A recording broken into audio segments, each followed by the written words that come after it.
ಏನು ಎಲ್ಲರಿಗೂ I camp ಮಾಡ್ತಿದ್ದೆ ಫ್ರೀಯಾಗಿ. ನನ್ನ ಹೆಸರು ಸೈಯದ್ ಇಸ್ಮಾಯಿಲ್, ರಿಪಬ್ಲಿಕ್ ಪಾರ್ಟಿ ಇದು ನಮ್ಮದು 11 ಐ ಕ್ಯಾಂಪ್ ಇದು. ಆಲ್ರೆಡಿ ನಾವು SBR ಲೆವೆಲ್ಸು ಮತ್ತು ಇದು ಶಿವಾಜಿನಗರ ಮತ್ತು ರಾಜ್ಯ ಪೊಲೀಸ್ ಸ್ಟೇಷನು ಎಲ್ಲ ನಾವು ಮಾಡಿದ್ದೀವಿ. ಈಗ ಇದು 2ನೇ ಬಾರಿ ನಾನು ಇಲ್ಲಿ ನಮ್ಮ ಅಲ್ಲಿ ಮಾಡ್ತಾಯಿದ್ದೀವಿ. ಇನ್ನು ಮುಂದೆಗೂ ನಾವು ಮಾಡ್ತಿದ್ದೀವಿ. ಏನಂದರೆ ಬಡವ್ರ ಹತ್ರ ದುಡ್ಡಿರುತ್ತೆ ಇರಲ್ಲ, ಅದಕ್ಕೋಸ್ಕರ ನಾವು ಈಗ ಅಲ್ಲಿ ಹೋದರೆ 500 ರೂಪಾಯಿ ಬಂದು ತೊಗೊಳ್ತಾರೆ ಟೆಸ್ಟ್ ಮಾಡೋಕ್ಕೆ. ಅದಕ್ಕೋಸ್ಕರ ನಾವು ನಮ್ಮ ಕಡೆಯಿಂದ, ನಮ್ಮ ಪಾರ್ಟಿ ಕಡೆಯಿಂದ, ಇವರು ನಮ್ಮ ಪಾರ್ಟಿ ವರ್ಕರ್ಸ್ ಎಲ್ಲ ಸೇರಿ ಒಂದು ಐ ಕ್ಯಾಂಪ್ನ ಮಾಡ್ತಾಯಿದ್ದೀವಿ. ನಾವು ಬಡವರಿಗೆ ಅನುಕೂಲ ಆಗಲಿ ಅಂತ. ಸರ್, ನಿಮ್ಮ ಕಡೆ ನಿಮ್ಮ ಸಂಘದ ವತಿಯಿಂದ, ನಿಮ್ಮ ಪಾರ್ಟಿ ವತಿಯಿಂದ ಏನೇನು ಉಚಿತವಾಗಿ ಕೊಡ್ತಾ ಇದ್ದೀರಾ? ಈಗ ನಮ್ಮ ಪಾರ್ಟಿಯಿಂದ ಫ್ರೀ ಐ ಕ್ಯಾಂಪ್ ಮಾಡ್ತಿದ್ದೀವಿ. ಈಗ next echo testing, ECG testing, blood testing ಇದೆಲ್ಲ ನಾವು ನಮ್ಮ ಪಾರ್ಟಿಯಿಂದ ನಾವು ಫ್ರೀಯಾಗಿ ಮಾಡ್ತಿದ್ದೀವಿ. ಇನ್ನು BPL ಕಾರ್ಡ್ ಇದ್ದವ್ರಿಗೆ ನಾವು ಫ್ರೀಯಾಗಿ ಹಾರ್ಟ್ ಆಪ್ರೇಷನ್ ಮಾಡಿಸ್ತೀವಿ.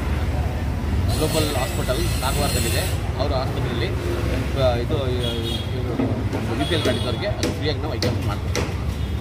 ಇದು ಎಷ್ಟನೇ ಕ್ಯಾಂಪ್ ಸರ್? ಇದು 11ನೇ ಕ್ಯಾಂಪ್ ನಾವು ಮಾಡ್ತಿದ್ದೀವಿ. ನೆಕ್ಸ್ಟ್ ಮುಂದಿನ ದಿನಗಳಲ್ಲಿ ನಾವು ಈಗ ನೆಕ್ಸ್ಟು ನಾನು ಇದರಲ್ಲಿ ಬಾನಸವಾಡಿಲಿ ಮಾಡ್ಬೇಕಂತ ಇದ್ದೀನಿ. ಅಲ್ಲೂ ಒಂದು ಐ ಕ್ಯಾಂಪ್ ಮಾಡ್ತಿದ್ದೀವಿ. ಇನ್ನು ಮುಂದಕ್ಕೂ ಮಾಡ್ಕೊಂಡು ಹೋಗ್ತಿದ್ದೀವಿ ಸರ್. ದೇವ್ರು ಎಷ್ಟು ಶಕ್ತಿ ಕೊಟ್ಟಿದ್ದೀನಿ ನಾನೇ, ಅಷ್ಟು ನಮ್ಮ ಬಡವ್ರಿಗೆ ನಮ್ಮ ಕೈಯಿಂದ ಏನಾಗುತ್ತೆ ನಾವು ಸಹಾಯ ಮಾಡ್ತೀವಿ.